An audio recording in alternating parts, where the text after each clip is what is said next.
ગાડીમાં નીકળો અને રિક્ષામાં પાછું ન આવવું પડે ને એનું ખાસ ધ્યાન રાખજો, કારણ કે સુરત આરટીઓ એ સફેદ અને વધુ પ્રકાશ ફેંકતી LED લાઇટ લગાવનાર વાહન ચાલકો સામે કડક કાર્યવાહી શરૂ કરી દીધી છે.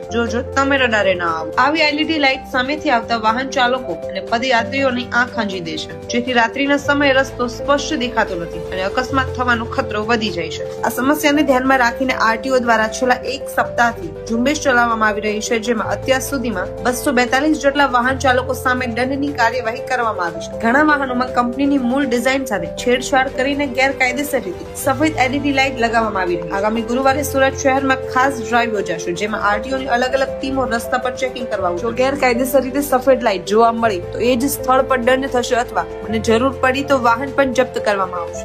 હવે માત્ર વાહન ચાલકો સામે જ નહીં, પરંતુ LED લાઇટ ફિટ કરનાર ગેરેજ માલિકો સામે પણ કડક પગલાં લેવામાં આવશે. આરટીઓએ વાહન ચાલકોને અપીલ કરી છે કે સ્વૈચ્છિક રીતે આવી લાઇટ દૂર કરી નાખો, નહીંતર કડક દંડ માટે તૈયાર રહેજો.